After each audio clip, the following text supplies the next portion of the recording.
warahmatullahi wabarakatuh. Alhamdulillah wa syukurillah, la haula wa la quwata illa billah. Saudara sekalian, materi yang kedua lanjutan yang kemarin adalah ciri-ciri seorang mukmin, di mana kemarin sudah kita bahas cirinya adalah apabila disebut nama Allah maka hatinya bergetar. Ciri yang kedua adalah apabila dibacakan ayat-ayat Allah maka zadathum imana, imannya akan selalu bertambah.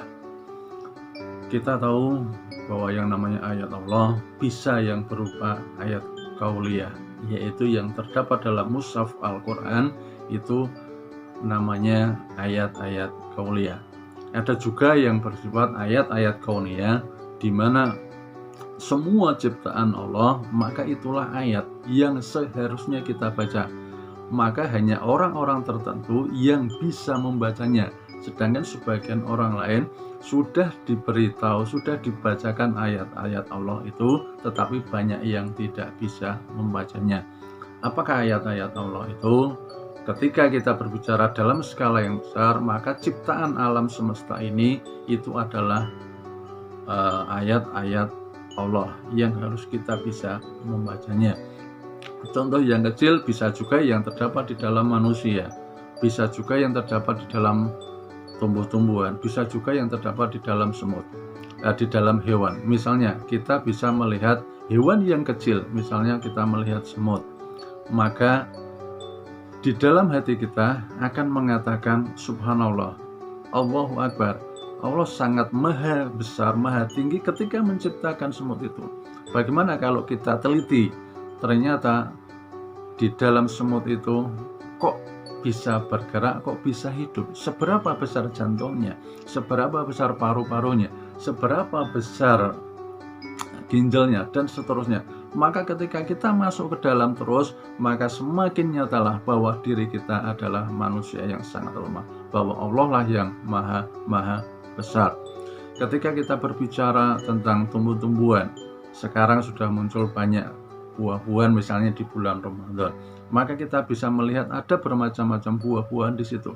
Ketika kita melihat masuk, misalnya kita melihat ada buah pepaya, kita heran kapan Allah memasukkan biji-biji kelapa itu yang tadinya tidak ada, kemudian muncul tumbuh dan terus sampai gede, sehingga di dalamnya ada biji-bijian itu. Bagaimana Allah memasukkannya? Kapankah itu? Walaupun kita teliti, mungkin kita akan kewalahan. Nah, dari situlah maka hati kita akan selalu mengatakan Rabbana ma khalaqta hadza batila. Ya Allah, Engkau menciptakan semuanya ini tidak ada yang sia-sia. Ma akbar Allah, betapa maha besarnya Allah, dan kita akan mengakui betapa maha kecilnya manusia itu. Ini baru dalam taraf hewan, tumbuh-tumbuhan, apalagi dalam diri manusia.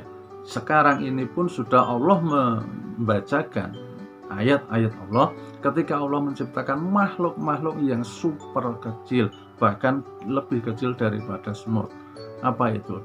Yang namanya virus. Saking kecilnya ternyata sampai itu tidak kelihatan. Tapi ternyata apa? Kekuatan virus yang sangat kecil itu sangat luar biasa. Bukan hanya sekampung, bukan hanya senegara, bahkan seluruh dunia ribut, seluruh dunia kewalahan, kalang kabut.